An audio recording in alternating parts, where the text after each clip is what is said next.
네, 오늘, 네, 소리 잘 들리시죠? 네, 좋습니다. 네, 감사합니다. 오늘 저희 웨비나는요, 주제가 지금 우리가 인간 컴퓨터 상호작용에 대해서 알아야 될 이유라는 주제고요. 아마, 네, 감사합니다. 아마 많은 분들이 저희 인스타그램 계정을 통해서 아마 들어오셨을 거예요. 그리고 아마 이 웨비나를 신청하시게 된 계기 같은 것들을 저희가 쭉 살펴보니까 뭐 굉장히 다양한 계기가 있으시더라고요. 생각보다 되게 굉장히 다양한 분들이 신청을 해주셨고, 그래서 여러모로 기대가 되는 웨비나이지 않을까라는 생각이 듭니다. 일단 오늘 저희 웨비나 오시기 전에 아마 많은 분들이 또 그 여러 가지 이유로 아마 참여를 해주셨을 거라고 생각이 들고요. 저희가 매번 저희 회사의 자회사에 해당하는 CIT에서 HCI 칼리지라는 수업을 진행을 할 때, 그 전에 이제 웨비나를 항상 진행을 했었습니다. 그래서 굉장히 크고 작은 웨비나가 많이 진행이 되어 왔었는데, 또 여러분들이 이렇게 참여해 주셔서 오늘 진심으로 반갑고, 한 1시간 정도 시간 동안에 웨비나를 쭉 진행해 보겠습니다. 아마 얼마 전에 저희 인스타그램이나 뭐 제 페이스북을 혹시 팔로우하고 계시는 분들이나 인스타그램 팔로우하시는 분들은 아마 보셨을 텐데, 여기 숫자 1, 2, 3번으로 되어 있는, 네, 여기 1, 2, 3번 되어 있죠. 요 1, 2, 3번에 해당하는 HCI에 관련된, 어떻게 보면 오늘 웨비나랑 좀 내용상 겹칠 수도 있는 그런 내용들이 올라갔어요. 안들과학이라고 하는 100만 유튜버 유튜브 채널이 있죠. 과학과 관련된 유튜브 채널이 있는데, 안달과학에 제가 얼마 전에 출연을 해서 라이브를 진행을 했고, 그 라이브에 해당하는 내용의 일부를 이제 컷 해서 3부작으로 해서 올라갔습니다. 그래서 어쩌면 HCI 분야에 대한 정말 기초적인 부분들은 여러분들이 여기서도 안달과학을 통해서도 보실 수 있어요. 네, 보실 수 있는데, 오늘은 어쩌면 여러분들이 질문 남겨주셨던 것들을 토대로 조금 더 깊은 얘기들을 해보도록 하겠습니다. 네, 오늘 다룰 내용은 크게 5가지 정도인데요. 뭐 아무래도 웨비나의 특성이 저희가 이 HCI 칼리지를 시작하기 전에, 항상 매기수 시작하기 전에 하는 웨비나다 보니까 이 내용에 대한 설명들도 좀 드릴 거고요. 또 하나는 이제 아무래도 여기 계시는 많은 분들이 HCI 분야에 대한 관심을 가지고 이제 오셨기 때문에 이 내용들에 대해서도 앞에서 조금 더 다뤄 드릴 겁니다. 그래서 특히 이제 요번에 HCI 칼리지에서도 그렇고, 최근에 우리가 많이 눈여겨보고 있는 인공지능에 관련된 얘기들도 좀 풀어볼 거고요. 그리고 이제 국내에서는 사실 대부분의 분들이 교육 사이트라고 해야 될까요? 이제 교육 에듀테크 스타트업들이 하는 이제 교육 프로그램들, 그런 것들에서 이제 아마 사용자 경험을 접하거나 UI 디자인 이런 것들을 배우실 텐데, 이제 거기서 배우는 것과 HCI라는 분야를 배워야 되는 이유가 뭐냐, 여기에 대해서 조금 더 인식을 가지실 수 있다면 사실 웨비나는 그것으로도 굉장히 족할 것 같습니다. 그래서 오늘 먼저 웨비나에서 어떻게 보면 저희가 그동안은 대부분은 그냥 질문하고 답변하는 것만 했거든요. 근데 오늘은 조금 수업 비슷하게 섞어서, 네, 맛배기까지는 아니지만 수업을 조금 섞어서 제 경험을 살려서 요 1, 2, 3번에 해당하는 내용들을 전달 드리면서 저희 칼리지에 대한 소개도 좀 말씀을 드리도록 하겠습니다. 이미 많은 분들이 질문에도 남겨주셨어요. HCI 분야를 왜 배워야 되나요? 혹은 HCI 분야를 배울 때 중요하게 생각해야 되는 점이 뭔가요? 이런 것들. 그리고 HCI 분야에서 실제 평소에 음성 중심의 HCI는 어떤 형태로 생각을 해봐야 되나요? 여러 가지 질문들이 있었어요. 근데 이제 사실 HCI라는 분야에 대해서 바깥에서 접할 기회가 많이 없습니다. 저 같은 경우에도 학부생 때 제가 이제 PhD를 휴먼 컴퓨터 인터랙션 분야를 전공할 때, 제가 학부생 때는 사용자 경험이라는 분야를 그냥 디자인 좀 하거나, 혹은 사용자들을 위한 뭔가 제품 서비스를 만들 때 고려해야 될 것들 하면 나오는 이제 키워드 중에 하나가 UX였습니다. 그래서 이 사용자 경험이라는 분야에 대해서 처음에 대부분 학부 때부터 그렇게 접하기 때문에 이게 그냥 아무나 또 접근할 수 있는 분야처럼 또 인식되기도 하고요. 또 어떨 때는 해도 모르겠다라고 생각되는 분야인 것 같기도 하고요. 이제 어떻게 보면 인식 속에서 이 사용자 경험을 대부분 다 접해왔을 거라고 생각이 듭니다. 근데 이제 HCI 분야를 왜 배워야 되는지에 대해서 제가 어떻게 보면 안델과학에서도 잠깐 얘기했습니다만 안델과학은 아무래도 이제 그, 그 유튜브의 특성상 HCI 전반에 대해서 그냥 빨리 다루는 게 이제 아무래도 주된 목적이다 보니까 오히려 이제 이런 얘기들을 못했는데 조금 편하게 이런 얘기들을 해볼게요. 저는 사실 HCI 분야를 왜 배워야 되느냐에 대해서 제 경험을 바탕으로 좀 말씀을 드리고 싶은데요. 제가 처음에 이 HCI 전공을 하기 전에 어떤 경험을 했는지를 좀 말씀드려보면 조금 이해가 가실 겁니다. 이게 2000년도 아주 극초반이긴 한데요. 이게 한국, 미국에 있는 청소년들이 모여가지고 과학 캠프라는 걸 열었어요. 이게 이제 최초의 과학 캠프였는데, 여기에서 제가 이제 축구 로봇이라는 걸 처음 다루게 되거든요. 이때 이제 카이스트의 김종환 교수님이라고 지금 이제 은퇴하셨는데, 그 김종환 교수님이 운영하는 랩이었어요. 그 랩에서는 뭘 했냐면은 축구 로봇이라고 해서 이 정육각형에 해당하는 로봇을 이제 최적화된 어떤 경로로 움직여가지고 이 축구공, 여기 이제 탁구공 같은 게 있었거든요. 요거를 이제 서로 핑퐁 해가지고 골 넣는 거예요. 그러니까 누가 더 잘 넣느냐 이 싸움인 거죠. 근데 이제 여기 이걸 할 때 제가 이제 머신러닝을 했는데 이 머신러닝 기술 알고리즘을 연구하면서 보다 보니까 이게 로봇 축구라는 게 그냥 최적화하고 이런 것만 중요한 것 같지만 사실 이때 굉장히 이제 저희 뭐 연구자들끼리도 많이 얘기했던 게 아니 사실 그 일반 축구에서는 감독이 있고 뭐 예를 들면 히딩크 감독이 있고 감독이 선수한테 야 지시하면 이제 뭐 선수가 이렇게 따르잖아요. 뭐 선수가 잘 못 따르면 감독이 뭐라 하기도 하고 그 자체가 상호작용이란 말이죠.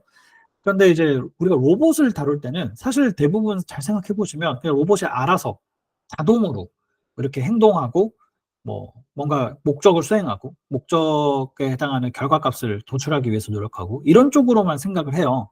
근데 사실 로봇을 그냥 실수할 수 있는 하나의 매개체로만 생각해 보면 이제 로봇이 작동되다가 이상하게 되거나 이상하게 움직이거나 뭐 고장이 났을 수도 있죠. 뭐 메케니컬하게 고장이 났을 수도 있지만 뭔가 문제가 생겼을 때 이 로봇을 컨트롤하거나 다루는 사람하고 로봇하고 상호작용할 수 있는 방식을 만약에 디자인을 해놓으면 사람이 이제 사람이 이제 사용자가 되겠죠. 사용자가 로봇한테 로봇아 너 왜 그래? 뭐 어떤 무슨 문제야? 라고 하면 로봇이 내가 지금 뭐 예를 들면 다리가 다친 것 같습니다. 라던가 뭔가 이런 형태의 상호작용을 만약에 할 수 있으면 뭐 우리가 로봇이 왜 이렇게 움직이지 모를 때 에러 값을 잡겠다고 개발자처럼 막 뛰어들어서 개발을 막 어떻게든 뭐 다른 형태로 해내고 이런 방식의 어떤 문제 해결보다는 이 로봇이 왜 이렇게 뭐 사고가 발생됐는지 이런 원인들을 규명할 수 있는 형태로 만약에 리서치를 한다면 그러면 사실 로봇 사이언스가 더 발전했을 거란 얘기가 많아요.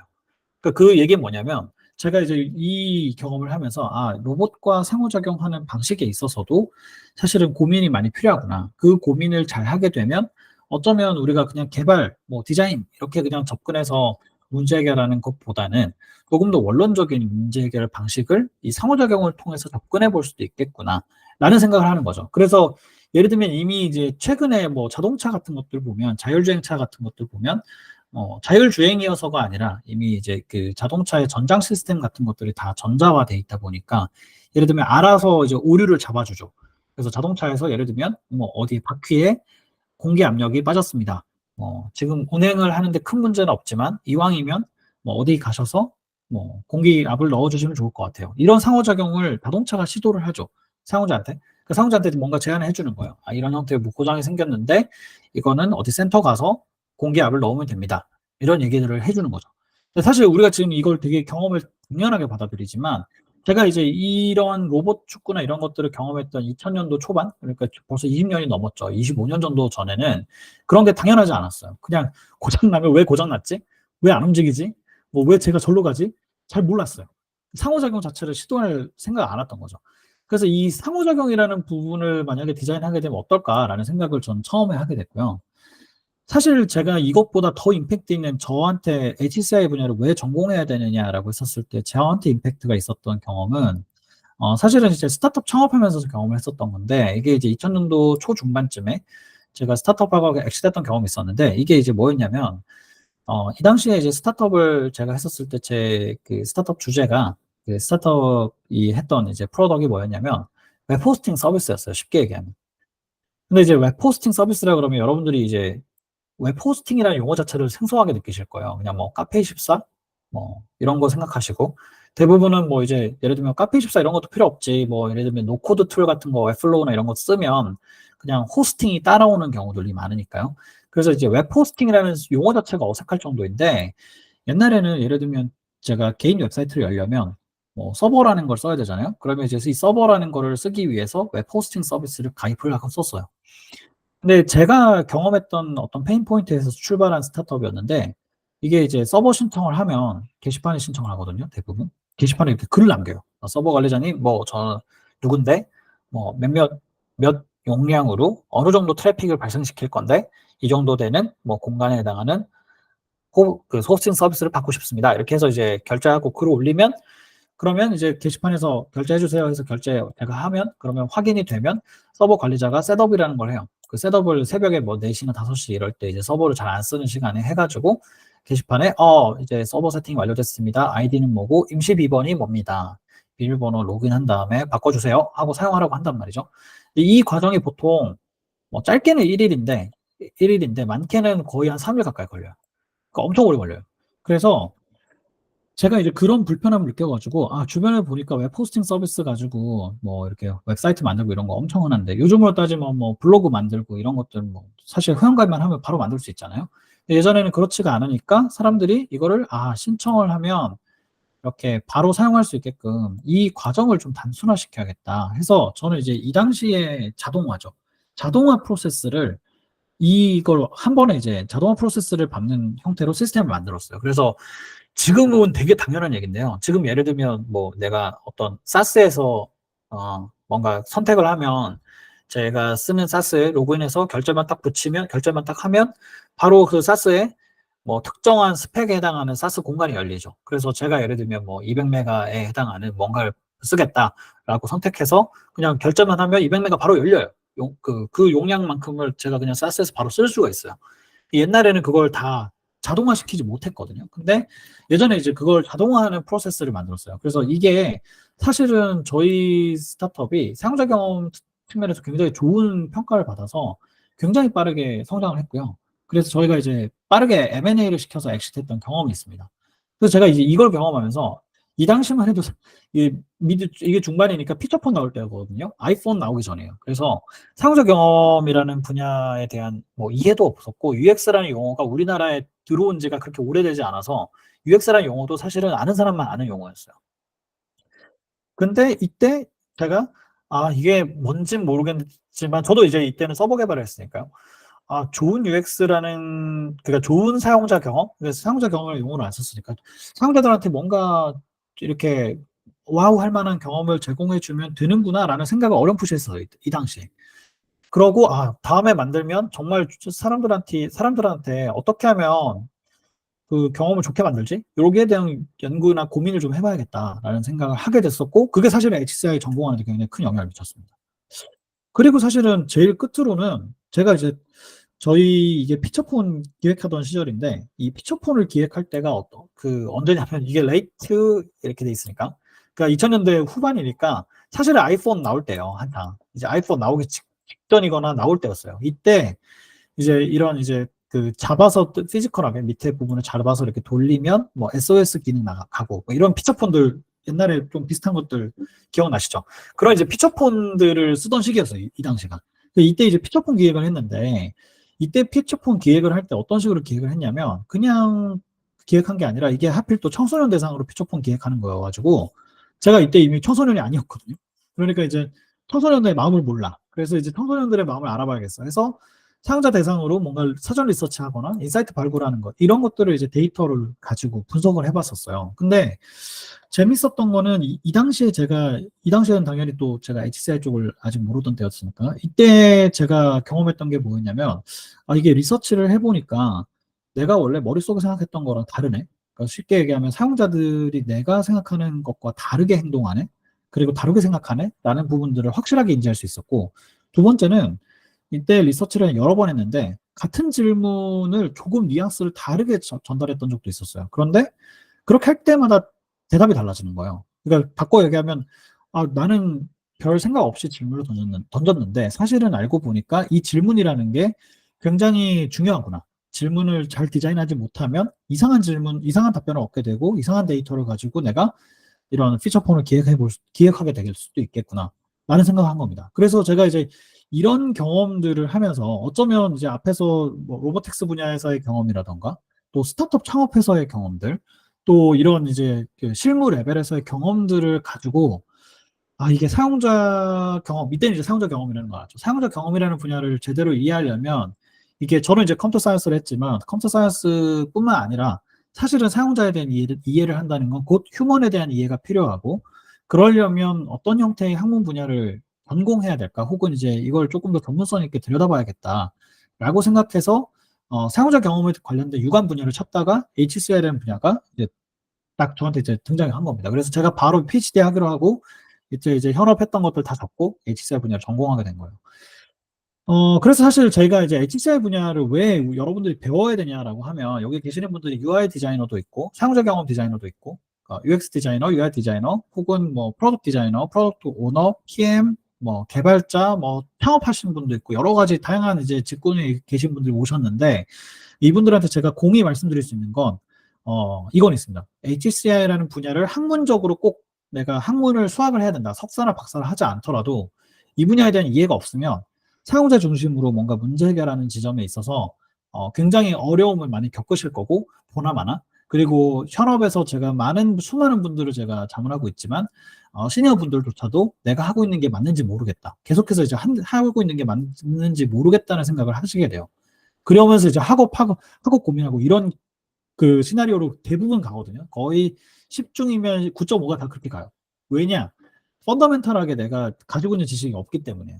그냥 현장에서 뭐 이렇게 경험적으로 부딪힌 거 있을지 몰라도 실제 내가 하고 있는 방법론, 내가 하고 있는 방식, 형태가 맞는지 틀리는지 뿌리가 어디서 왔는지 이런 것들 모르시기 때문에 그렇기 때문에 사실은 갈급하게 됩니다. 그래서 사실 HCI 분야를 학습해야 되는 근본적인 이유는 제품 서비스, 디지털 제품이나 서비스 만드는 거의 대부분한테는 HCI 분야에 대한 전공 지식이 필요해요.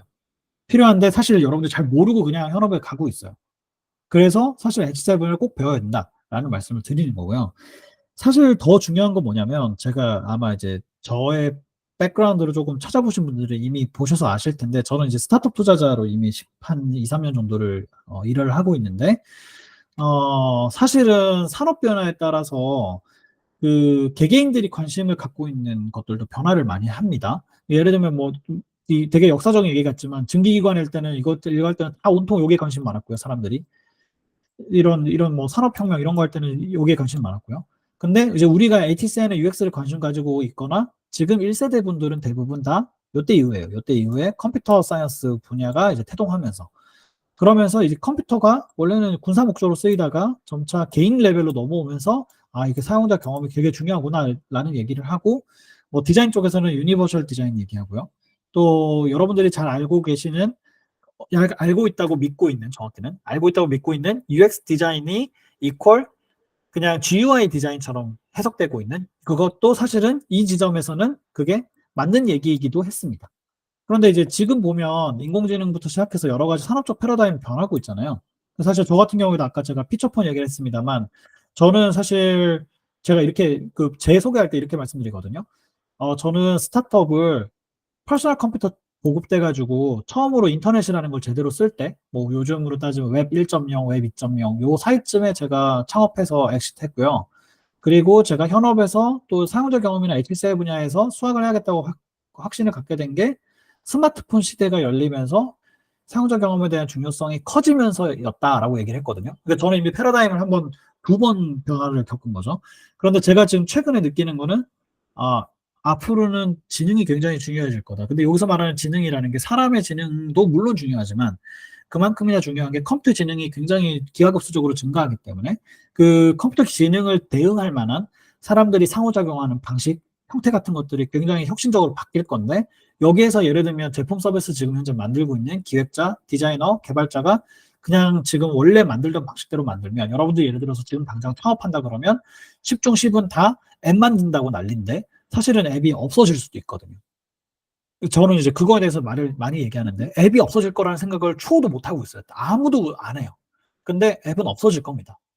앱이라는 형태의 그런 디자인은 없어질 거예요. 그러니까 여러분들이 지금 대부분 디자이너로 일하고 계시는 분들은 아마 모바일 디자인을 하고 계실 거고, 개발하시는 분들도 대부분 뭐 플러터라던가 여러 가지 이제 소위 말해서 뭐 iOS나 OS에 디펜던시가 있는 뭐 개발 언어를 가지고 스킬로 가지고 계시거나 뭐 서버 개발하실 수도 있죠.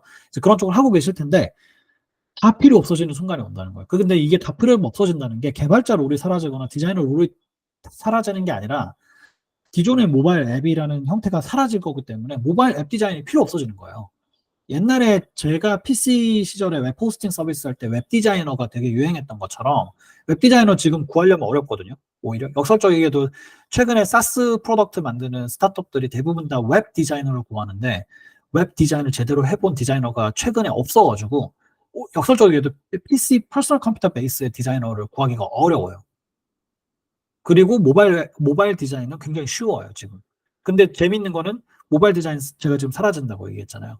사라지면 어떻게 되겠어요? 그건 또 뭔가 다른 형태 바뀌겠죠. 근데 저희 요번에 이제 웨비나 신청하실 때 질문 주셨던 것 중에 뭐 사운드 디자인이나 이런 것들 질문 많이 주셨어요. 그리고 AI 분야가 발전함에 따라서 UI 디자이너가 어떻게 해야 되느냐 이런 것들 많이 질문 주셨는데 그 질문을 하셨다면 최소한 이 생각을 하셔야 됩니다. 앱 디자인이 사라질 수 있겠구나. 쉽게 얘기하면 내가 가지고 있는 잡 포지셔닝이 사라지겠구나라는 생각을 하셔야 되는데 이제 그게 아무래도 이제 현재 현장에서 그냥 실무를 그냥 하고 계시는 분들 입장에서는 그게 확 와닿지는 않을 거예요. 근데 이미 바뀌고 있거든요. 그래서 그 지점에 대해서 이제 제가 사실 말씀드리는 겁니다. 그래서 이게 산업 변화가 일어나면 결국은 개개인이 가지고 있는 관심의 변화가 일어나는데 그게 개개인마다 이제 사람들마다 센서티비티가 다르니까 늦게 일어나면 이 AI 시대에 대응을 못 하겠죠. 네, 대부분 웹 디자이너들이 모바일 디자인으로 포지셔닝 변화를 못 해가지고 사실은 2000년도, 90년도 말에 우리나라 기준으로 따지면 웹 에이전시라 불리던 회사들이 많이 망했거든요. 이유가 뭐냐면 변화에 관심이 없어서요. 관심을 늦게 가졌어요. 그러나 시대적 요구는 굉장히 이쪽으로 가고 있고 여기 오신 분들이 질문 남겨주셨던 아주 스마트한 질문 남겨주셨던 사운드 디자인 어떻게 해야 되느냐. 나는 지금 예를 들면 그래피컬 유저 인터페이스 디자이너인데 사실은 UX 디자이너로 포지셔닝 하고 있다. 근데 나한테 만약에 인비저블한 UX를 설계하라 그러면 나는 지금 아무것도 못한다. 어떻게 해야 되냐. 이런 질문들 많이 남겨주셨거든요. 잘하신 거예요. 잘하신 거고 사실은 그쪽으로 넘어가고 있습니다. 그래서 사실 HCI 분야를 왜 배워야 되느냐를 종합해보면 사실 제가 되게 원론적인 얘기를 갖고 왔지만 여러분들이 오늘 웨비나에서 사실 얻어가셨으면 좋겠는 거는 저희 HCI 칼리지 수업을 신청하셔도 좋고 안 하셔도 좋은데 안 하셔도 상관없지만 이건 두셔야 된다.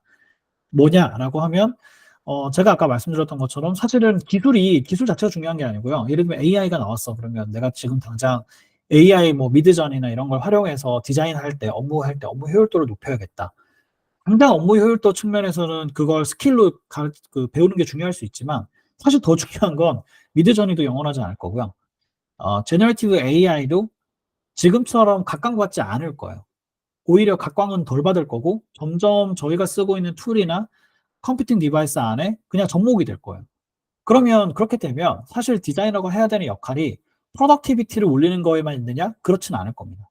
그러니까 바꿔 말하면 인공지능 기술이 지금 뭐 많이 대두되고 있고 또 뭐 블록체인 뭐 여러 가지가 있지만 결국은 사람들이 선택하느냐, 사용자가 선택하면 발전하고요. 사용자가 선택을 안 하면 도태됩니다. 그래서 도태될 뻔한 기술들도 많이 있죠. 그리고 실제 도태된 기술들도 많고요. 그래서 여러분들이 뭐 어떤 기술이 발전할 거라고 예상하느냐라고 저한테 물어보시는 분들도 있었고 이번에 질문에도 있었는데 예상을 할 수는 없지만 하나 분명한 건 지금 패러다임이 바뀌는 변곡점에 와 있기 때문에 여러분들이 HCL 분야에 대해서 학습을 하지 않으면 어쩌면 여러분들이 올드 패션의 서비스나 제품을 만드는 디자이너로 남을 수밖에 없을 가능성이 높다. 그래서 그 지점을 잘 아셔야 된다는 거고요. 결국은 제품 서비스를 만드는 게 저희가 지금 제가 자문하는 회사들이 보면 인공지능을 응용해서 서비스 만드는 회사들 아니면 블록체인이나 웹3 쪽 관련된 기술을 가지고 제품 서비스를 만드는 회사들이 많거든요. 근데 그런 회사들의 특징이 뭐냐라고 하면 기존의 제품 서비스랑 자꾸 차별점을 두려고 하는데 저는 이제 뭐라고 얘기하냐면 사람들이 펀더멘털하게 다루고자 하는 어떤 경험의 최적점은 이미 정해져 있다. 그러나 그걸 새로운 기술로 어떻게 만들어내느냐는 이 디자이너가 해야 될 몫인데 이 디자인을 잘하는 사람이 없어서 사실 여러분들이 계속 못하고 있는 거다. 제가 그런 얘기를 많이 해요. 그러니까 무슨 얘기냐면 이 기술에 기반해서 만드는 제품이나 서비스가 사실은 사람들한테, 사용자들한테 선택을 받으려면 결국 유일한 방법은 뭐냐? 상호작용할 만한 무언가를 만드는 겁니다. 근데 이 상호작용할 만한 무언가를 만드는데 예를 들면 여러분들이 그냥 모바일 디자인 하던 사람들이면 뭐 예를 들어서 어떤 문제가 있고 그런 서비스를 만들어야겠다 하면 일단은 앱 디자인부터 하죠. 앱에 뭐 도구 몇 개고 메뉴가 어떻고 뭐 버거 메뉴가 어쩌고 저쩌고 하는데 사실 그런 그 내용은 하나도 상호작용과 관련된 내용은 아니에요. 그냥 디자인이에요. 사용자들이 어떻게 상호작용할지에 대한 내용들은 하나도 안 들어가 있는 디자인을 하고 계시는 거예요.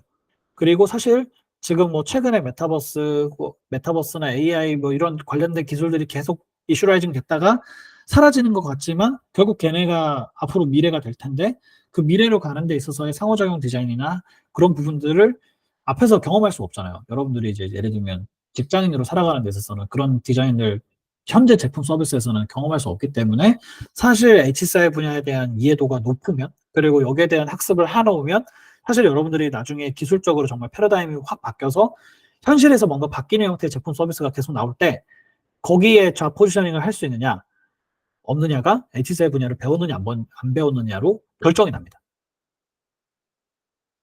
그리고 또 하나는 뭐냐면 여기 지금 제가 뭐 프로덕트 디자인, UI 디자인, 프로덕트 오너, 창업자 뭐 이런 얘기를 써놨는데요. 저희가 HCI 칼리지를 할 때도 그렇고, HCI 분야를 제가 그 가르칠 때, 제가 가르치는 대부분의 직군들이 PO, PM, 뭐 여러분들이 아시는 유수의 PO, PM 그 분들, 그분들이 또 나와가지고 되게 셀럽처럼 연사로 나서시고, 그분들을 제가 자문을 하고 있는데, 그분들한테 어드바이스 하는 게 뭐냐면, 그분들이 백그라운드가 다 제각각이에요. 디자이너 출신도 있고요. 그냥 경영학 전공하고 기획자의 길을 갔다가 10년, 15년 차 연차가 쌓여가지고 PO 되신 분도 있고요. CPO 하시는 분도 있고 창업자 하시는 분도 있어요. 근데 그분들 중에 제대로 된 창업자나 제대로 된 프로덕트 오너나 제대로 된 프로덕트 디자인을 하시는 분들은 제가 볼 때 5% 미만입니다. 그러니까 5% 미만. 근데 왜 제가 그 얘기를 드리냐면 그 정도 되는 위치에 올라선 사람들 중에 연차가 쌓여서 올라선 사람들 중에 절대 다수는 그냥 자기가 했던 방식대로만 해요. 그냥 디자인 배웠으면 디자인으로 하고요. 개발 배웠으면 개발 베이스로 하고. 그러니까 자기가 가지고 있는 펀더멘털한 걸 가지고 그냥 그렇게 해왔다 보니까 그냥 원래 배웠던 대로 해왔다 보니까 다른 분야에 대한 이해도가 떨어져요. 그래서 여기서 말한 다른 분야라고 하면 UI 디자인 20년 했는데 데이터는 볼 줄 모르는 사람들. 뭐 창업자인데 예를 들면 근거 기반으로 경영에 대한 의사결정하지 않고 그냥 직감으로 하는 사람들. 물론 직감이 틀린 건 아닐 수 있습니다. 그러나 확률적으로는 직감보다는 데이터가 더 높여주는 건 사실이에요. 그래서 데이터를 다룰 줄 알아야 되는데 창업자가 데이터 다룰 줄 모르면 이제 앞으로 그 회사는 데이터에 대해서 전혀 이해도가 없는 회사처럼 프로덕트가 만들어지겠죠.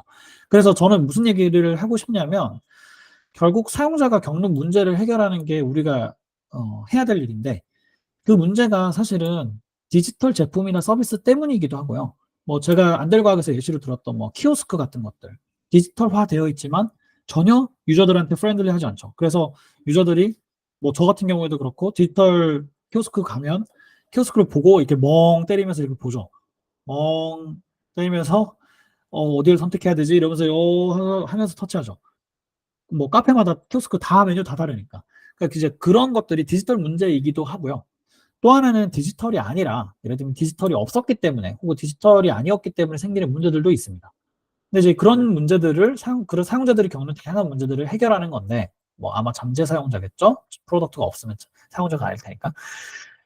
문제를 해결하는 방식은 결국은 우리가 디지털 제품이나 서비스를 가지고 접근하기 때문에 그렇기 때문에 사람들이 우리 제품 서비스와 어떻게 상호작용할지에 대해서 이해가 없으면 그러면 제품 서비스를 못 만드는 거예요. 그래서 한 4년 전인가요? 그 SKT에서 그 지금도 있죠? 그 AI 스피커 있잖아요. 누구 AI 스피커 만들 때 대량이라는 표현이 쓰니까 좀 이상한데 대량의 UX 디자이너, UX 기획자 뭐 이런 사람들을 뽑았어요.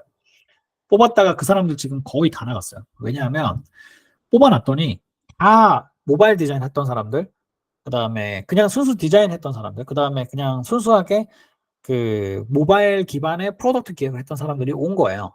물론 뭐 SK에서 나름대로 걸렀죠. 걸렀는데 이제 뽑아놓고 자 AI 스피커 그 사용자 경험 설계해서 우리 AI 스피커 성공시켜 봅시다 하고 이제 프로덕트 만들자고 딱 뛰어들었더니 거기에 있는 절반이 나가 떨어집니다. 이거 실제로 그 실무 그 위에 헤드한테 들은 얘기예요. 떨어져 나갑니다. 뭐가 떨어져 나가냐면 저는 모바일 앱만 해봤는데요. 그리고 저는 디저블한 디자인만 해봤는데요. 갑자기 AI 스피커요? 스피커 이거 불빛밖에 안 나오는데 이거 가지고 어떻게 뭐 뭔가 사람들하고 뭔가 뭔가 시그널을 주죠? 그러면서 이게 상호작용이라는 것 같은데 난 잘 모르겠어 이러면서 다들 아웃되는 거예요. 제가 무슨 얘기를 하고 싶냐면 이 HCI 분야에 대한 이해도가 있으면 여러분들이 디자이너 출신이었던 아니었던 상관없이 문제 해결하는 과정에서 디지털 제품이나 서비스를 만들 거니까 문제 해결하는 과정에서 이 HCI 분야에 대한 이해도가 있으면 문제 해결하는 방식들을 일단 익힐 수가 있고요. 두 번째는 우리가 만드는 디지털 제품 서비스는 디지털이기 때문에 다 컴퓨터랑 상호작용하는 것이 핵심이에요. 그래서 그 상호작용하는 것에 대한 기본적인 설계와 디자인에 대한 이해도가 생기기 때문에 그러면 사실 디자이너가 아니어도 UX 디자인을 하는데 무리가 없고요. 그리고 사용자 경험에 대해서 리서치, 뭐 데이터 여러 가지 관점으로 접근해 보려는 시도들이 있고 실제로 그런 것들을 또 렉처로 제공하는 뭐 교육 사이트들도 많이 있지만 거기서 다루는 것들은 다 그냥 스킬에 불과하다는 점을 여러분들이 이해하고 있으시면 사실은 이게 상호작용에 대한 이해를 하려면 조금 더 높은 차원의 이해도가 필요하구나. 뭘 배워야 되지? 하면 HCI를 배운다라고 생각하시면 됩니다. 그래서 여러분들이 잘 아시는 구글, 뭐 애플, 뭐 우버, 에어비앤비, 뭐 빅테크 기업들, 대부분의 빅테크, 넷플릭스 마찬가지죠. 빅테크 기업들은 HCI 전공자들을 프리퍼드로 두고 있어요. 그러니까 선호한다고 채용할 때부터. 왜냐하면 이 분야에 대한 이해도가 있는 사람들이면 어떤 상호작용 디자인을 하더라도 다 할 수 있어요. 그래서 HCI 분야를 배워야 된다는 얘기를 하는 거고요. 제가 이제 요번에는 질문에 그런 게 없어가지고, 그래도 좀 놀라웠는데, 그러니까 UX와 UI에 대한 구분을 대부분 이제 좀 하시더라고요. 근데 보통 사용자 경험을 다루는 많은 사람들도 HCI 분야가 뭐예요? 라고 물어보는 사람들이 꽤 있었어요. 우리나라에서. 안타깝게도. 그러나 이제 뭐 안타깝지만 그렇기 때문에 저희가 칼리지를 하는 거라서 HCI, UX의 관계가 뭐냐라고 하면 저는 이렇게 말씀드립니다. 자, 일단은 HCI에 대한 분야에 대한 define, 이해부터 해보자 하면 인간과 컴퓨터가 상호작용하는 방식에 대해서 다루고 그 효과가 무엇인지에 대해서 검증하는 거다라고 합니다. 그러면 대충 그렇구나라고 이해가 가죠. 그럼 이게 상호작용 경험하고 어떤 관련이 있는지를 어떻게 설명하느냐라고 하면 이 분야가 연구하는 범위를 보시면 상호작 경험이라는 분야가 HCI 분야를 제반 분야로 하고 있구나라는 걸 이해하실 수 있어요. 사실 제가 이거 뭐 조금 세게 설명드리려고 처음에 뭐 상호작 경험에 대한 잘못된 밈 이런 것들 제가 이렇게 뭐 해서 캡처해서 보여드리려고 하다가 말았는데 여러분들 뭐 단톡 오픈 채팅방이나 이런 데 UX 관련된 오픈 채팅방들 많이 있으시잖아요. 거기서 막 글 올라오는 거 보면 제가 이제 들어가서 보고 있으면 막 정신이 아득해요. 왜냐하면 그냥 상호작 경험을 뭐 상호작 경험 디자인의 한 분야고요. 뭐 UX 분야 익히려면 HCI도 있고 심리학도 있고 뭐 여러 분야들 뭐 학습하면 돼요. 뭐 이런 식으로 얘기하시는 분들이 꽤 많아요. 그분들이 멘토링이라고 하시는데 정말 잘못된 겁니다. 정말 잘못된 거고 그냥 여러분들이 그런 생각을 만약에 가지고 계셨거나 어디서 들었다면 다 읽고 이 내용으로 이해하시면 돼요. 이건 역사적으로 증명된 내용이고 제가 이제 그 결론부터 말씀드리면 HCI 분야가 학문 분야로 정립이 되면서 비로소 상호작 경험이라는 용어가 HCI 분야를 토대로 생겨났고요.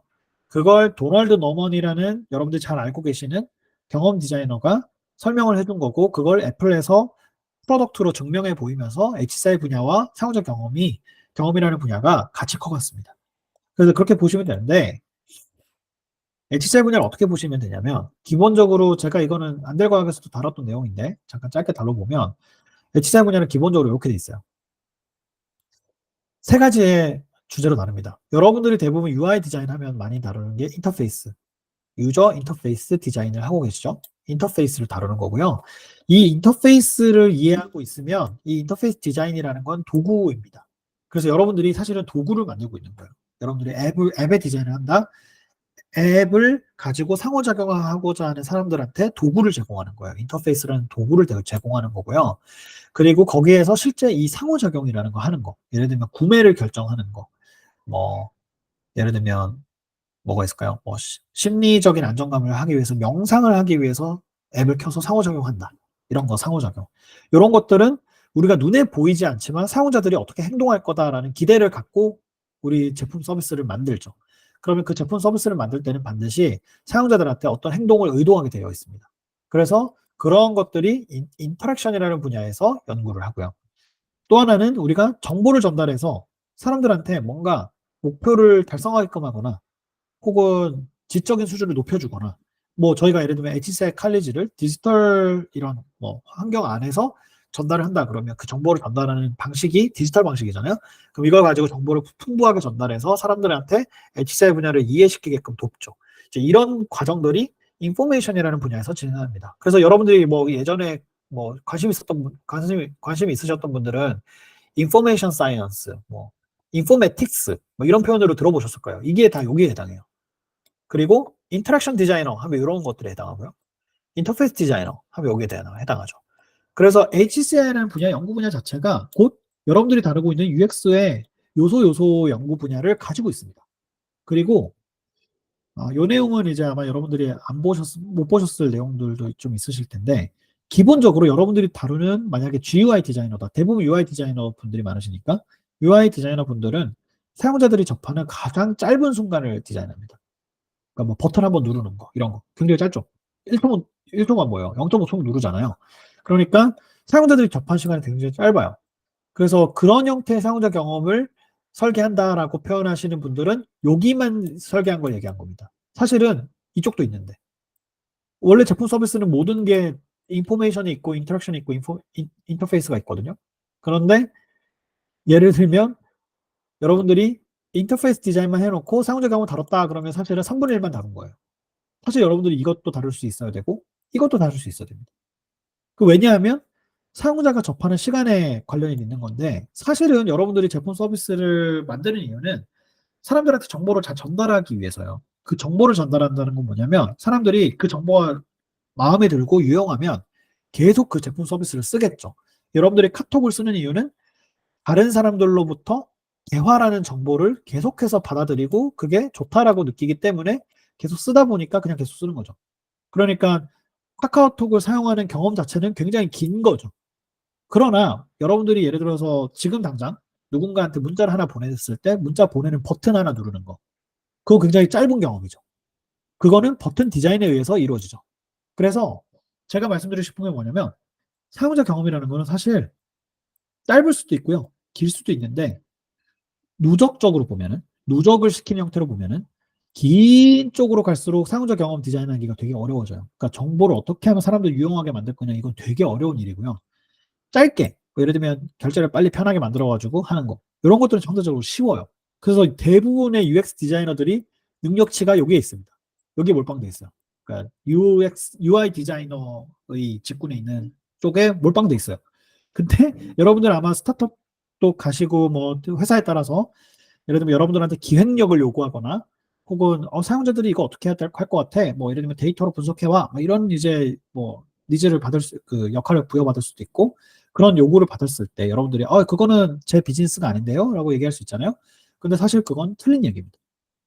데이터를 다뤄야 되는 이유는 데이터를 다루면 사람들이 조금 더 긴 경험을 하는 관점에서 어떤 정보를 받아들이고 어떤 정보를 받아들이지 못하는지를 이해할 수 있어요. 그래서 사실 여러분들이 다루고 있는 사용자 경험의 대부분의 그 커버리지를 HCI 연구 분야가 똑같이 커버하고 있습니다. 그래서 이 분야를 이해하고 있으면 정말 진정한 사용자 경험을 이해하고 어느 쪽으로든 접근할 수 있다라는 것들을 여러분들이 이해하실 수 있게 돼요. 그래서 HCI와 UX의 관계는 HCI 분야라는 제반 연구 분야 위에서 어떻게 보면 여러분들이 사용자 경험이라는 걸 현실에서 이제 구현하는 형태다라고 보시면 되고요. 대표적인 예시로 예를 들면 뭐 제프 베조스가 페이턴트 내놓았던 Buy Now One Click이라는 거 아마존에서 많이 보셨죠? 요게 이제 아마존이 15년 동안 지난 15년 동안 매출을 연간 5%씩 성장시키는 비결에 해당하는 페이턴트인데 이 페이턴트를 제프 베조스가 처음 고안할 때 제프 베조스는 HCI를 전공하진 않았지만 이 분야에 대한 이해도가 탁월했어요. 그래서 뭘 이해했냐면 사람들이 그냥 책을 구매하고 뭔가를 구매하는 과정, 특히 인터넷이 아니라 만약에 오프라인에서 한다 그러면 구매하는 과정에서 사실 제일 많이 상호작용하는 건 점원이더라. 뭐 서점에서는 보면 서점에서 혹시 요즘 책들 중에 볼만한 책 있나요? 물어보고 답변하고 이런 과정들을 점원하고 재계약 굉장히 많이 하고 그 과정을 보니까 결국은 디지털 세상에서도 구매 의사결정하고 구매를 하는 과정을 쉽게 만들어주고 정보를 쌓는 거, 정보를 이렇게 습득하는 과정들은 길게 만들어줘야겠다라고 해서 이 아마존닷컴이라는 걸 설계할 때 여러 가지 방식으로 설계를 했는데 특히 결제하는 거, 결제하고 구매하고 배송받는 과정은 굉장히 심플해야 사람들이 취소하지 않고 구매를 결정할 거니까 그 지점을 상호적 경험으로 풀어내는 게 중요하겠다라고 해서 만든 특허가 이겁니다. 그래서 제프 베조스가 이걸 특허로 쌓았는데 실제로 이게 어마어마한 특허가 됐죠. 그래서 거의 2조 4천억짜리 특허이고 이 상호작 경험 특허 덕분에 아마존이 다른 커머스들을 다 이기고 지금 현재 절대 왕좌에 군림하게 된 계기가 된 거죠. 자, 근데 그러면 HCI AI 관계가 어떻게 되느냐? 이거에 대한 질문들이 굉장히 많았어요. 무슨 얘기냐면 뒤에서 이제 질문 리스트도 좀 보여드릴 텐데 그 질문하신 것들 중에 상당수가 AI 분야에 대한 관심을 많이 가지고 계시더라고요. 근데 이제 이 AI 분야에 대해서 관심을 가지실 때 잘 보셔야 될 게 HCI의 C가 컴퓨터잖아요. 그런데 인공지능이 사실은 이 컴퓨터를 기반으로 어, 만들어지죠. 인공지능이라는 게 컴퓨터를 기반으로 구현되잖아요. 그러니까 사실은 C가 HII, 그러니까 Human AI Interaction으로 바뀌고 있어요. 이게 지금 제가 이제 뒤에 설명한 건데 사실은 AI와 HCI의 관계가 뭐냐라고 하면 사실은 두 개가 뭐 뭔가 서로 독립적인 관계가 아니고 사실 AI가 곧 컴퓨터이기 때문에 컴퓨터가 어떻게 상호작용하느냐를 연구하는 거에 연장선이에요. 그런데 하나 차이가 있다면 얘는 지능이 있다는 거죠. 그러니까 기존의 HCI는 컴퓨터가 작동하는 방식에 있어서 연구를 했다면 이제 AI는 작동을 얘가 알아서 해요. 지능을 가지고 있기 때문에. 그래서 이 컴퓨터와 인간 간의 관계가 굉장히 많이 바뀌고 있어요. 그러니까 바뀌고 있다는 게 뭐냐면 원래 컴퓨터는 명령을 하는 도구였는데 이제 휴먼이 명령을 해가지고 이 명령이 돌아오는 이 피드백. 그래서 명령하고 피드백하는 이 구조에서 인터랙션이라는 용어가 생겨났거든요. 그런데 AI는 휴먼이 물론 이렇게 시도하기도 하지만 사실 AI가 먼저 그냥 휴먼한테 얘기하기도 해요. 근데 그 얘기 뭐냐면 사실은 이제는 기존의 컴퓨터에서 상호작용하던 방식만으로는 AI와 상호작용하는 방식을 최적화된 방식으로 디자인할 수가 없다는 거죠. 그래서 새로운 방식의 이제 디자인 연구들이 필요해지는 거예요. 그래서 여러분들이 지금 이제 현업에 계시면서 제품 서비스를 만들 때에도 만약에 인공지능 기술을 응용하거나 인공지능 기술을 활용한 제품 서비스를 만든다면 이 고민이 아마 많이 있으실 거예요. UX를 설계하긴 해야겠는데 그냥 앱 디자인 할 건가? 그건 아닌 것 같고 인공지능 기술을 바탕으로 뭔가를 할 건데 그러면 인공지능과 상호작용하는 그 사용자 경험을 어떻게 설계하지? 여기에 대한 고민이 있으실 거예요. 그래서 저희는 이제 이거는 이제 나중에 아마 칼리지 수업 들으시면 더 훨씬 자세하게 다룰 내용인데 요번에 이제 안델과학에서도 제가 다뤘던 주제이기도 하고요. 결국은 사람들이 컴퓨터를 일종의 도구로 여기지 않고 이제는 뭔가 관계를 형성하는 대상자로 여기기 시작할 거거든요. 그래서 그 대상자를 어떻게 공존하게끔 만들 거냐가 굉장히 화두가 되고 있어요. 여러분들이 예를 들면 지금 AI 나오니까 뭐 다 망할 것 같아라고 하지만 혹자는 그래도 내가 예를 들면 개발자인데 조금 더 개발을 잘하고 싶어라고 하면 내가 뭐 클로드나 GPT 같은 것들을 써서 개발을 할 때 개발 코드 리뷰 같은 것들을 걔랑 같이 하는 거죠. 그래서 걔한테 의견 물어보고 나는 이렇게 생각한다 물어보고 답변 얻어가면서 내 개발 실력도 쌓지만 내가 그냥 가상의 동료, 사실은 가상이 아니라 진짜 나의 동료처럼 여기고 동료 개발자처럼 클로드나 GPT와 상호작용할 수 있는 개발자들이 많아질 거라는 거예요. 그러면 이제 그 자체가 공존인 거죠, 사실. 그래서 그런 공존을 어떤 식으로 디자인할 거냐, 이 공존과 관련된 상호작 경험이 굉장히 중요해질 겁니다. 그래서 실제로 HCI 분야에서 우리가 뭐 버전으로 따지면 여러분들이 대부분 제품 서비스 만들 때 사용자 경험을 다루는 HCI는 요 개인과 컴퓨터 간의 상호작용 요 정도예요. 그런데 여러분들이 조금 더 뭐 예를 들면 소셜 미디어 뭐 이런 관련된 쪽의 제품 서비스를 만드신다면 다른 사람들하고 같이 상호작용하는 여러 가지 제품 서비스 해서 뭐 예를 들면 페이스북, 인스타그램, 유튜브, 틱톡 이런 것들이 다 여기에 속합니다. HCI 2.0에 속해요. 한 개인만 있지 않고 다수의 개인이 같이 모여서 집단을 이뤄서 다른 사람들하고 혹은 다른 기기들하고 상호작용하게끔 만들어놨죠. 그게 이제 저희 HCI 분야에서 다루는 2.0 버전이었다면 앞으로 다음 차세대 여러분들이 뭐 많이 질문하셨던 AI 스피커, 메타버스 이런 이제 관련된 제품 서비스들은 다 에이전트 베이스로 이루어질 겁니다. 그럼 이 에이전트라는 거는 역할이라는 게 굉장히 분명해요. 디지털 전달자, 뭔가 메시지를 전달하거나 대상자, 대화를 나누는 진짜 말 그대로 상대가 되거나 혹은 조력자, 나를 도움을 주는 에이전트이거나 요 세 가지 범주로 보통은 쪼개집니다. 그래서 여러분들이 만약에 차세대 UX 디자이너, 차세대 프로덕트 디자이너, 차세대 프로덕트 오너가 된다면 여러분들이 다룰 프로덕트의 형태가 그냥 에이전트일 거예요. 이 에이전트가 어떤 역할을 하느냐, 이 세 가지 역할 중에 하나로 작동되는 구조로 디자인이 되어야 될 겁니다. 그래서 이제 그런 부분에 대해서 다루는 게 디지털 컴퍼니라는 개념으로 다루게 되고요. 여러분들이 이제 그 부분에 대해서 아마 숙지를 잘 하고 있다면 앞으로 차세대 제품 서비스를 만드는데 도움이 많이 될 수 있죠. 예를 들면 디지털 헬스케어 분야에서의 뭐 경험들 디자인할 때 예를 들면 우리 헬스케어 서비스는 조력자에 해당합니다. 그러면 어시스트의 역할을 하는 그런 기능이나 상호작용 형태를 에이전트가 할 수 있어야 사용자들이 실제 그렇게 느끼겠죠. 그러면 이제 그 헬스케어 에이전트라고 아마 인식하게 되겠죠. 사용자들 입장에서. 그래서 그 예시로 보통은 이제 챗GPT 이 4o 최근에 이제 나왔던 올해 초에 나왔던 챗GPT 4o 때문에 지금 특히나 이 얘기가 많이 나오고 있어요. 글로벌로 보면 왜 이 얘기가 나오는지 잠깐 보시면은 잠깐 보여드릴게요.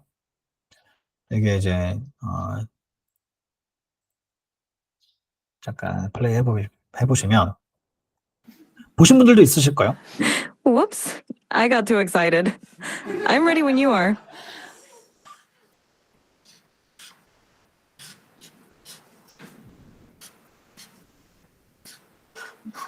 So, ChatGPT, what equation did I write down there?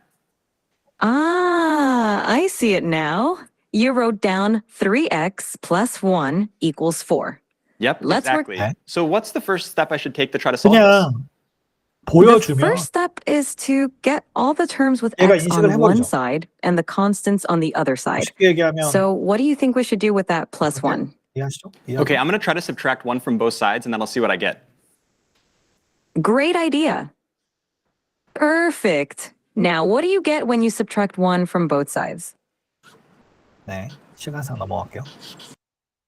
제가 여기서 보여드리고 싶었던 건 사실 이거예요.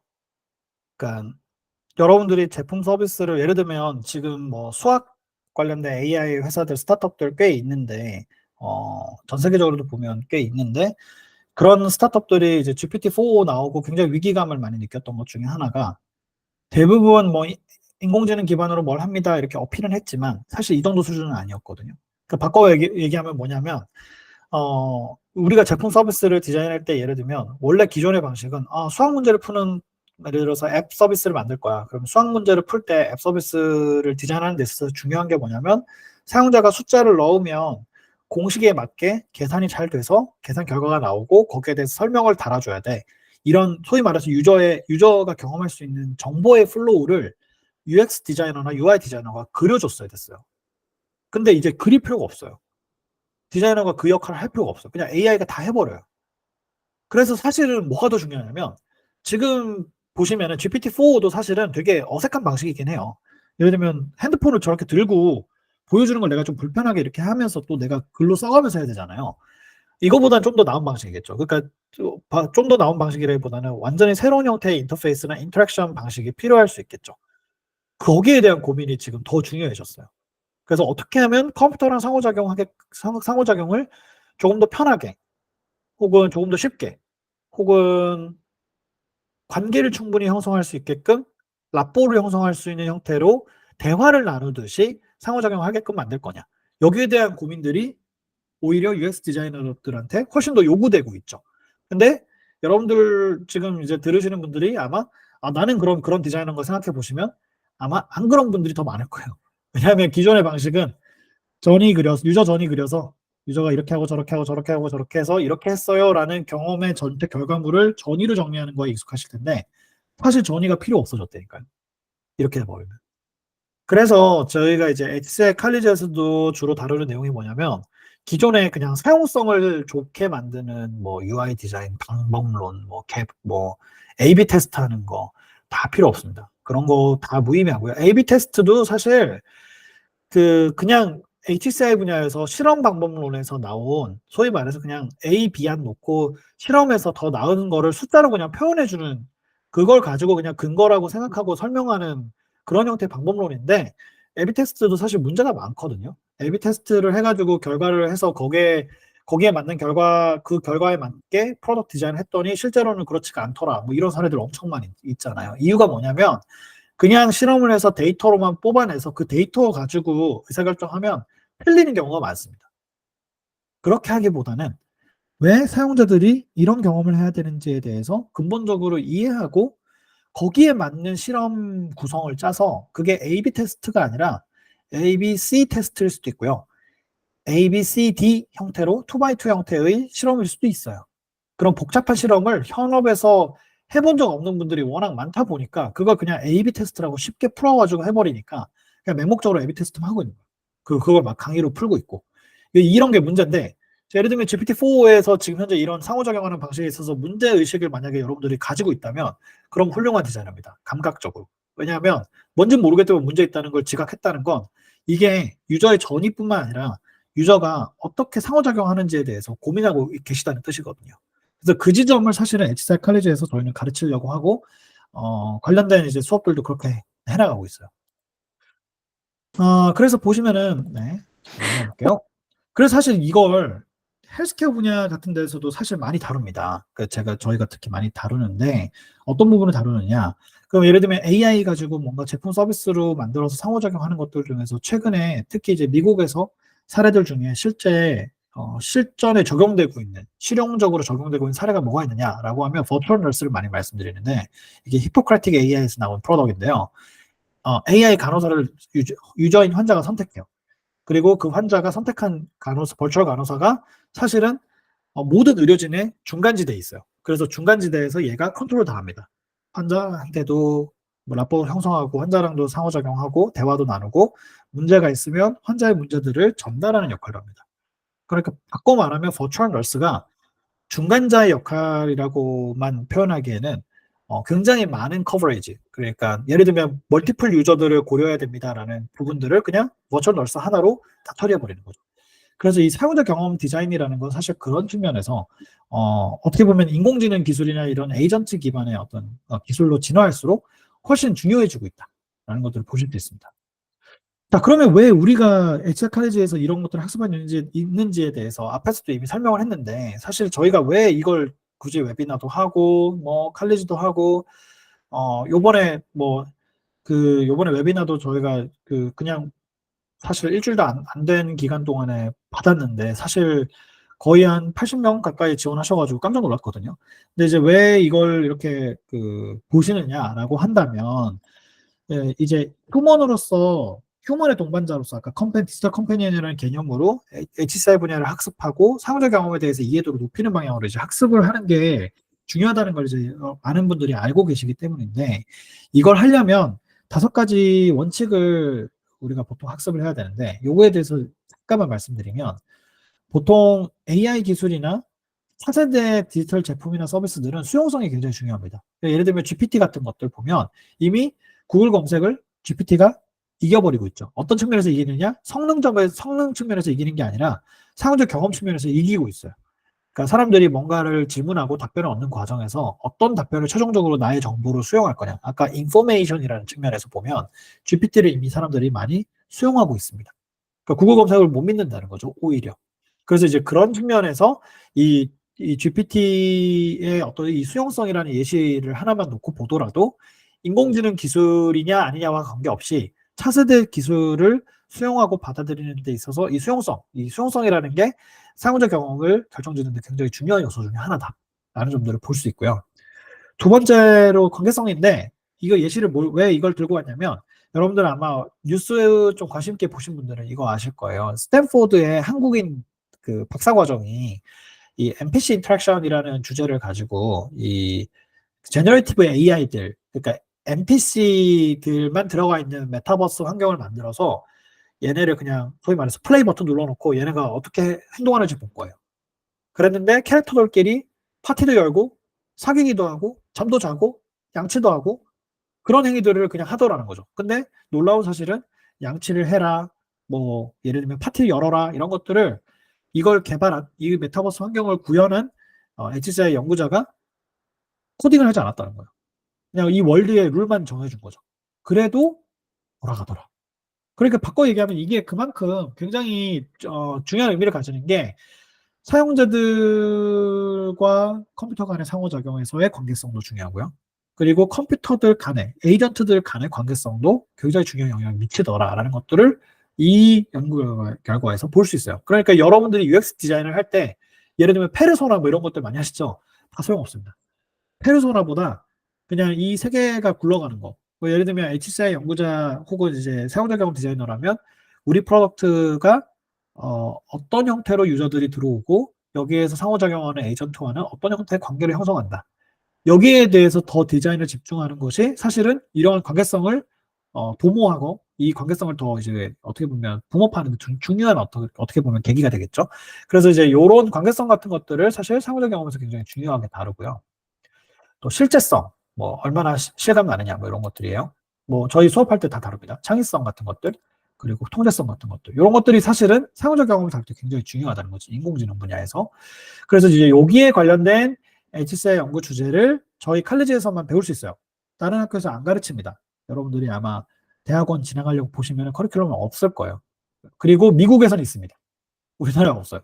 그래서 사실 우리나라에서는 사실 저희가 유일무이하고 이 부분을 가르칠 수 있는 상호작 경험 관련된 전문성 있는 사람들도 아마 저희 CIT가 유일할 겁니다. 그래서 그 지점을 강조를 드리고 싶고요. 그리고 사실 이거는 사실 현실적으로 뭐 어떻게 보면 전달 드리고자 하는 내용들 중에 하나인데 저희 주제도 이렇게 여러 가지 있었잖아요. HCI, UX 차이가 어떻게 되시나요? 이런 것들. 앞에서 아까 제가 좀 다뤘었죠? 사실은 차이가 어떻게 되는지, 어떤 면에 집중해야 될지, 일상으로 확대되는 거, 이런 것들은 뭐 사실은 엄청나게 확대될 가능성이 높아지고 있어요. 현재 상황상. 그리고 이런 내용들 때문에 사실 앞에서 이 내용들을 웨비나에서 다뤘던 거고요. 또 사실 HCI 관련된 질문들 보시면 음성 HCI 같은 것들도 많이 다뤘고 신체 활동에 대한 것들, 심리학 이런 것들 다뤘는데 잠깐 여기 내용에 대해서 좀 말씀을 드려보면 HCI는 사실 기존에 굉장히 다학제적인 학문으로 알려져 있어요. 그리고 실제 심리학뿐만 아니라 뭐 저 같은 경우에는 컴퓨터 사이언스 전공했고요. 또 뭐 컴퓨터 사이언스 여러 가지 학문들이 사실은 얽혀 있습니다. 그래서 여러분들이 가지고 있는 베이스 학문들 있죠. 뭐 대학교 4년제 나왔다면 가질 수 있는 학문들이면 모두 다 HCI랑 연관이 돼 있어요. 근데 이걸 디지털 제품 서비스를 만들 때 어떤 형태로 활용하느냐는 이제 여러분들이 얼마나 학습을 잘 하느냐에 달려 있습니다. 그리고 예를 들면 음성 중심의 HCI 이런 것들도 사실 저희 수업에서 뭐 아주 간단하게 다루긴 하는데 예를 들면 음성 중심과 HCI 이런 것들은 보이스랑 관련이 있잖아요. 그러면 이게 언어학이랑 관련이 있습니다. 언어학이랑 관련이 있고 언어학에서 다루는 여러 가지 뭐 링귀스틱 관련된 어떤 띠오리나 기법들이 이 HCI 분야와 접목되어서 상호적 경험을 디자인할 때 다뤄져요. 그래서 그런 부분에 대해서 여러분들이 이제 학습하시는 게 굉장히 중요하고요. 또 헬스케어라던가 이런 것들, 뭐 신체활동 이런 것도 많이 알려주시는데, 뭐 예를 들면 신체활동이다. 그러면 여러분들이 운동을 하게끔 만들어야지. 그러면 운동을 하게끔 만들기 위해서 우리가 웨어러블 디바이스나 여러 앱들을 쓰지만 잘 안 되죠. 여러분들이 습관 형성이 잘 안 되잖아요. 그런 것들을 예를 들면 커그니티브 사이언스에서 행동 메커니즘을 연구해서 행동 메커니즘을 어떻게 보면 역으로 활용한 제품 서비스를 만들어서 행동을 유도한다거나 이런 장치들을 이제 심을 수가 있는 겁니다. 그래서 HCI 관련된 분야들에 대한 전반적인 질문들이 앞에서 이제 뭐 아무래도 소화가 됐겠지만 뒤에 몇 가지 다뤄보면 이런 게 있고요. AI 관련해서는 여기서 보시면 그 질문들 가운데 여러분들 질문 있는지 한번 보세요. 편하게 쓴다, 뭐 자세히 알고 싶다, 이런 것들 쓰셨잖아요. 사실 편하게 쓴다는 HCL 1.0이고요. 사용성, 알고 잘 쓴다, 유용성이거든요. 이게 차이가 사용하기 쉽다고 유용한 건 아니고요. 유용하다고 해서 사용하기 쉬운 건 아니에요. 그래서 여러분들은 항상 이 둘 사이에서 계속 싸워왔을 거예요. 그리고 사실 혹자는 사용성과 유용성을 그냥 같은 거라고 생각하시는 분들도 있어요. 근데 그렇지 않거든요. 사용성은 사용성이고 유용성은 유용성입니다. 굉장히 독립적이고 서로 다른 겁니다. 그런데 어쨌든 이제 상호작용 경험 관련된 여러 가지 질문들 가운데서 인공지능 쪽에서 또 이런 질문들도 있었어가지고 제가 말씀드린 건데, 인공지능 기술을 기반으로 한 제품이나 서비스는요, 예를 들면 사용성이나 유용성이 다른 차원에서 중요해질 겁니다. 그러니까 예를 들면 인공지능 기술의 존재 가치가 유용성 측면에서 많이 이제 설명이 될 거고요. 오히려 여러분들이 집중해야 될 것들은 AI와 상호작용하는 방식에 있어서의 사용성, 이런 것도 굉장히 중요해요. 근데 AI 뭐 그 기술을 기반으로 상호작용하는 얘가 GPT가 예를 들면 어떻게 뱉어주느냐는 여러분들 디자인할 필요가 없어요. 그냥 그건 기술이 알아서 해줍니다. 그건 기술의 영역이에요. 그러나 기술과 접해서 상호작용하는 측면은 우리가 다뤄줘야 되죠. 그래서 그 측면에서는 사용성 측면이 계속 중요해질 가능성이 굉장히 높아집니다. 그리고 아까 뭐 관계성이라던가 뭐 신뢰성, 여러 가지 요소들이 사실은 상호작 경험에서 굉장히 AI 기반에서는 새로운 형태로 중요해지는 상호작 경험 요소들이 많이 나올 거예요.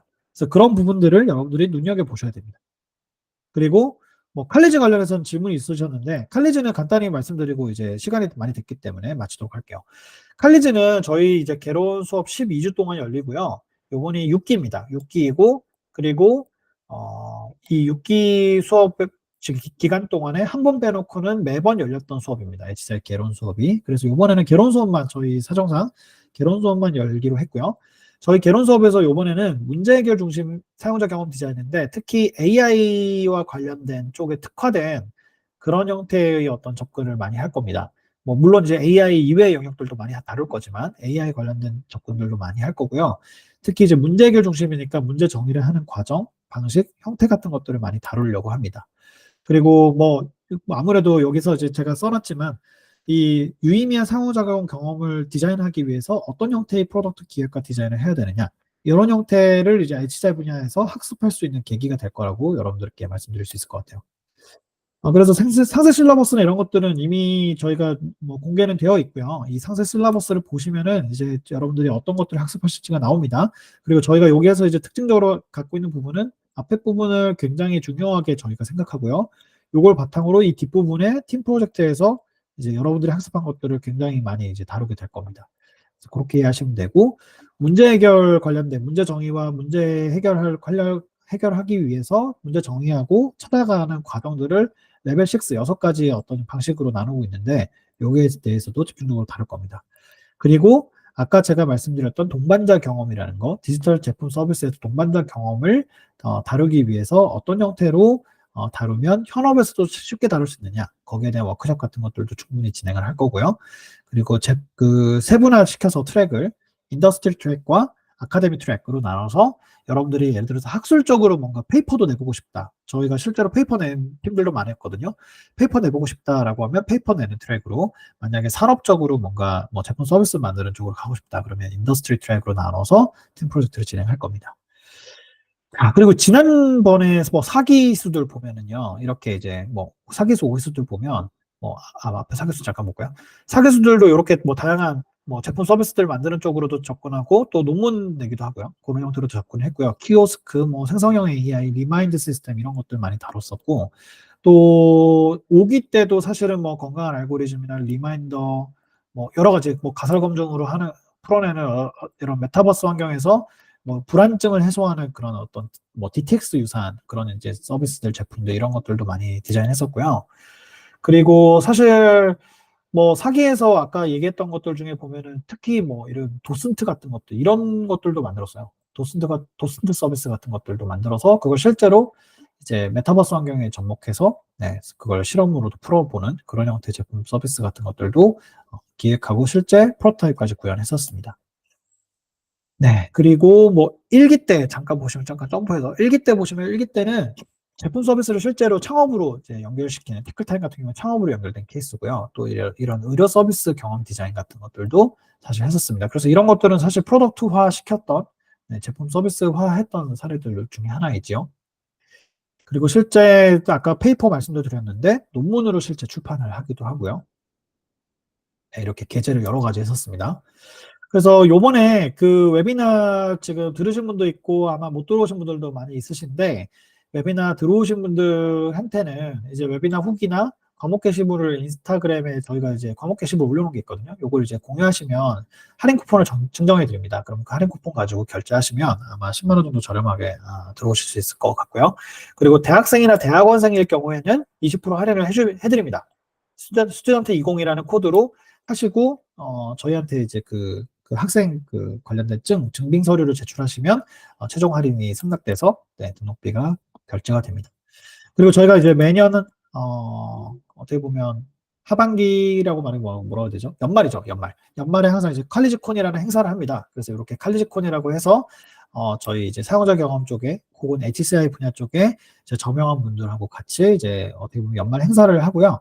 요거는 이제 작년에도 했고 올해도 열릴 예정입니다. 그래서 아마 요번 기수 분들이 칼리지콘 때 발표도 하시게 될 것 같고 아마 일정상 그리고 이제 칼리지콘에 이제 전체 저희 멤버들 모이게 되면 아마 거의 한 200명 가까이 될 것 같습니다. 그래서 많은 분들이 모셔서 또 이제 상호작용이나 이런 쪽에 현업에 계시는 분들이 같이 계시기 때문에 여러분들하고 상호작용할 수 있는 기회가 아마 생길 거라고 생각이 듭니다. 자, 그래서 오늘 웨비나는 여기까지고요. 사실은 뭐 앞에서도 제가 말씀드렸듯이 얼마 전에 안달과학에 출연했다 보니까 많은 분들이 안달과학을 보시고 또 오신 분들도 계셨어요. 그래서 여러분들 또 이렇게 웨비나로 또 만나 뵙게 돼서 너무 좋았고요. 또 저희 아마 칼리지 이번에 관심 있다고 하신 분들이 거의 한 40, 50분 정도 되셨거든요. 그래서 50명 정도 되는 인원분들이 아마 수강 신청을 하시게 되면 저희가 또 이제 어떻게 보면 12주 동안 굉장히 열띠게 학습하고 인재 양성 프로그램에서 일원으로서 여러분들이 함께 하실 수 있는 계기가 되지 않을까라는 생각이 듭니다. 그래서 저희 그 자세한 정보는 여기 사이트에서 보실 수 있으니까 보시고 수강 신청 관련해서도 문의사항이 있으시거나 하시면 저희 인스타그램 DM이나 이쪽으로 알려주시면 되겠습니다. 자, 오늘 웨비나 1시간 정도 했는데요. 앞에서 기술적 문제 때문에 한 5분 정도 늦어졌는데 그래도 참여하셔서 너무나 감사드리고 웨비나 들으신 것 바탕으로 또 사용자 경험 관련된 인재로서 거듭나실 수 있는 계기가 되기를 바라면서 오늘 웨비나 이것으로 마치겠습니다. 여러분 너무 고생 많으셨습니다. 네, 그러면 모두 안녕. 감사합니다.